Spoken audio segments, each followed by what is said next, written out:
It's probably the most common pattern I've heard over 20 years of doing therapy, the promise to change, but 2 weeks go by and you're right back in the same old ways. It kind of goes like this. There's a rupture in the relationship, some kind of conflict, you automatically fly right into your defensiveness. Once you calm down, you recognize that you did it again. You apologize, you make promises to change, and you mean it.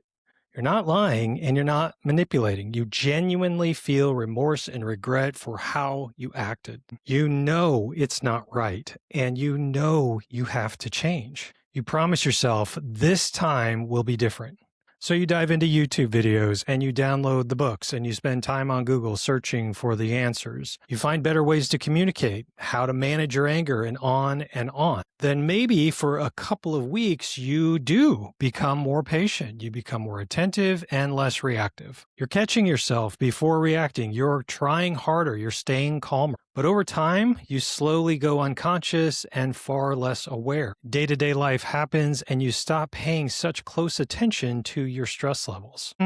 The next time things erupt and you feel criticized, rejected, controlled, or misunderstood, here comes all the same old patterns of defensiveness, escalating, becoming domineering, shutting down, blaming, excuse-making, avoiding, and turning it all around on your partner. Then comes the guilt, the shame, the apology, the promises again. And now your partner barely believes you anymore. You see the disappointment and frustration on their face, and they say things like, "You promised me it would be different." You see them slowly pulling away, shutting down because they don't believe your apologies anymore. They don't trust that you'll ever change. They see you engaging in the same old destructive cycle that has worn down their nervous system. If that cycle keeps repeating in your relationship, this video is going to explain why and help you begin to understand why your efforts are failing. Because most people completely misunderstand what creates lasting change. And the truth is, behavior change alone is not enough. Quick introductions. I'm Dr. Scott Symes, relationship coach. If you're new to my channel, welcome. I'm glad you're here.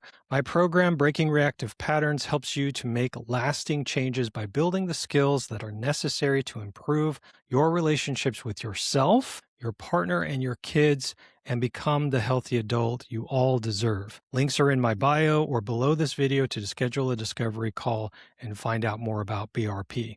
Be sure to share this video with your partner if you can relate to the problems discussed here. Also, be sure to subscribe and turn on the bell for notifications for when a new video drops. Most people approach change like this: I need to stop doing bad behaviors. So they focus on communication tools, anger management, trying harder, saying the right things, controlling their reactions, or getting a list of do's or don'ts from their partner. And those things can help temporarily, but here's the problem. Your behaviors are often symptoms of deeper unconscious programming, meaning the reaction is not the root issue. The reaction is the output of the belief that's running it. And this is why so many people improve briefly and then slide right back into the same old destructive cycles. They spend their time working on their behavior rather than the beliefs, which makes them default to their conditioning when things get stressful and conflict erupts.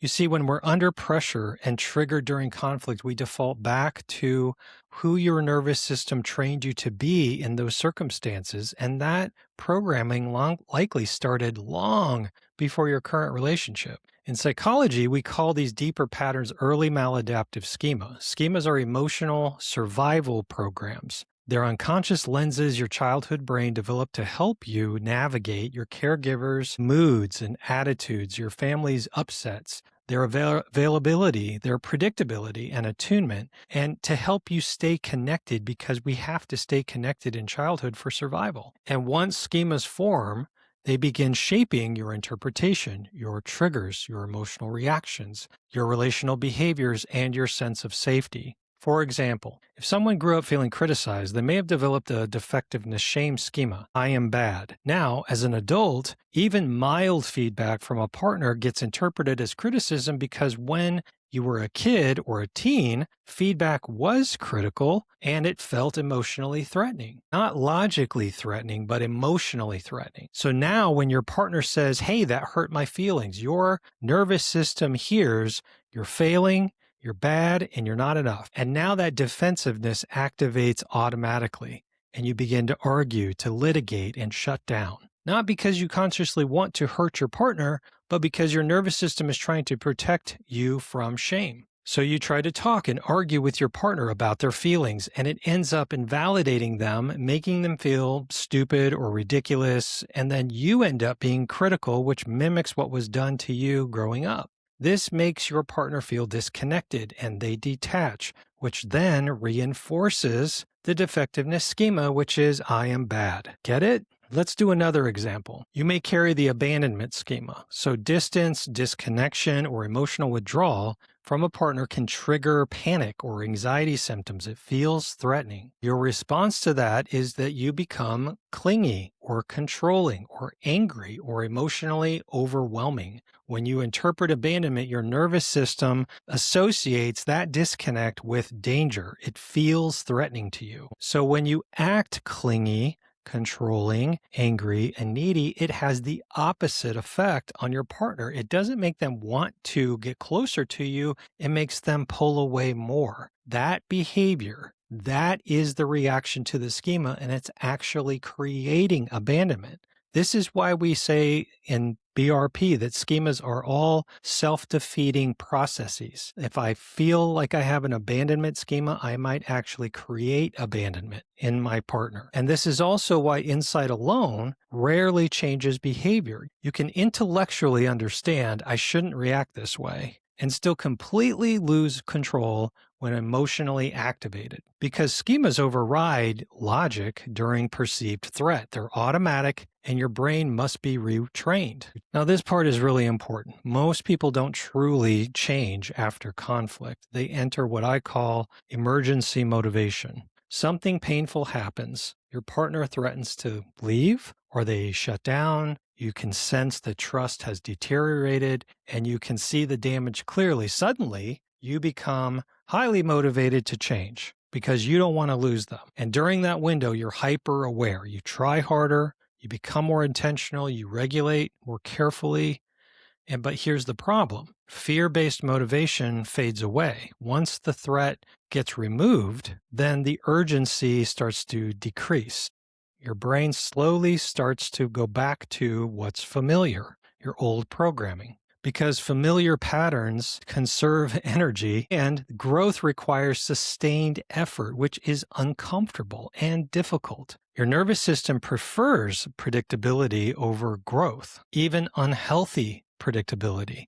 This is why it's so hard to change your patterns. Any patterns, whether it's schema patterns, an unhealthy relationship with food or working out, consistency with new patterns and routines is hard work. This is why people relapse into old patterns after periods of improvement, because they relied on temporary motivation instead of deep restructuring. And restructuring requires far more than good intentions. It requires commitment and consistency. Most people think that change means stop reacting, but emotionally healthy relationships are not built through emotional suppression. They're built through emotional regulation. I prefer to think of regulation as a 0 to 10 dial. Emotions dialed up too high become destructive because emotions influence action or behavior. Emotions turned down too low may lead to being a doormat, or maybe you're apathetic or show indifference. That's a huge difference between high and low. Suppressing emotions says don't feel. Regulating emotions says I can feel difficult emotions without becoming destructive by exploding and dominating, shutting down and avoiding, stonewalling, or fawning, which is kind of people-pleasing.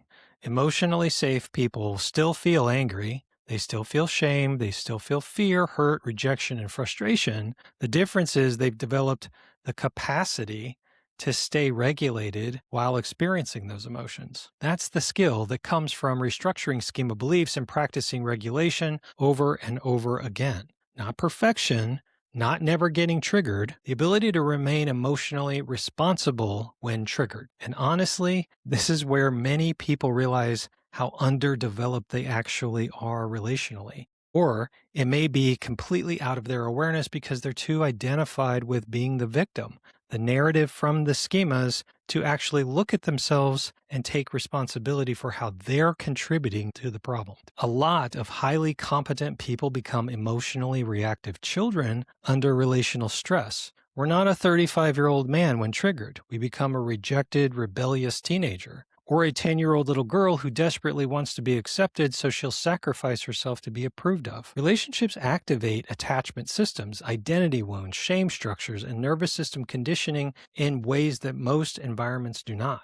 That's why we predominantly operate in dysfunctional ways with our closest relationships, and why we can emotionally regulate when we're at work, but we struggle to do it at home. Your partner doesn't trust your intentions anymore. This is one of the hardest parts to accept. Your partner probably does believe that you feel bad after you react. They probably believe you want to change, but they no longer trust your consistency. And honestly, it makes sense.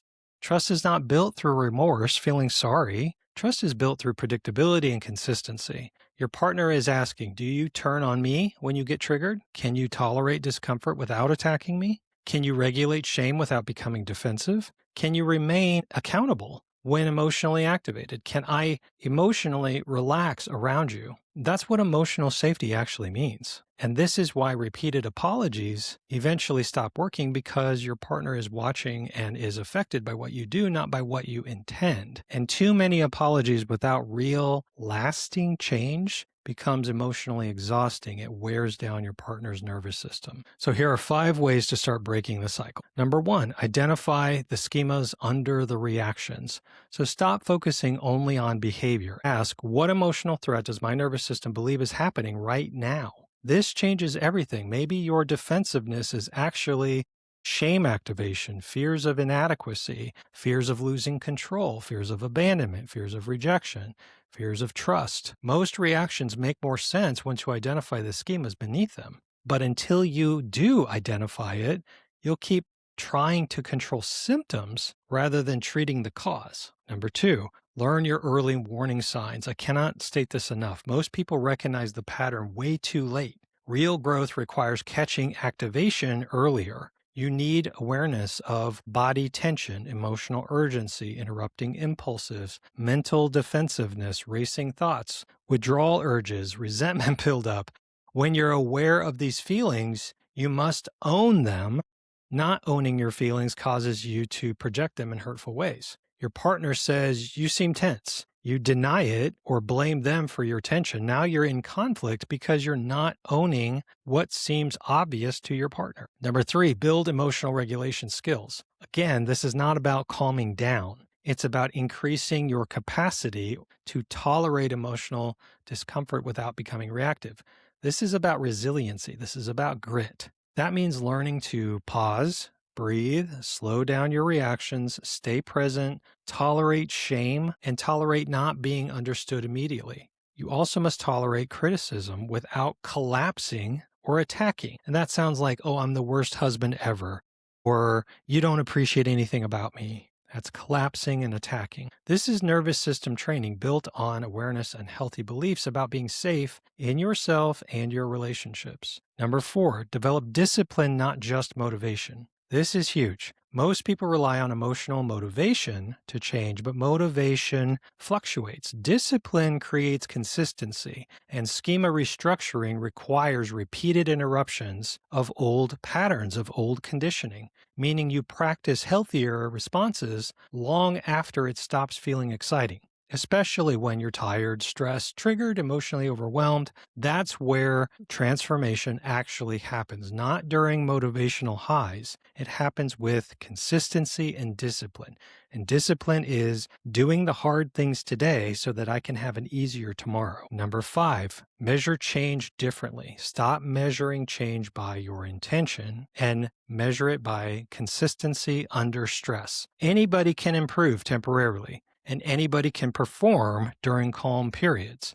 The real question is, who do I become when emotionally activated? That's the measure, because lasting change means the nervous system itself is slowly becoming safer, more regulated, and less reactive over time. It's not about perfection. It's about the process of transformation. It can be hard, painful, and you'll feel like giving up, but you must stay committed. But just know that you won't be perfect in that process. Okay, if you keep saying, I'll change, but nothing happens, it doesn't mean you're incapable of growth. It probably means you've been trying to solve a schema level problem with surface level strategies. And that's why the cycle keeps repeating. Real transformation requires self-awareness, emotional regulation, nervous system work, accountability, disciplined repetition, schema restructuring. People absolutely can change. I see it every day in my program.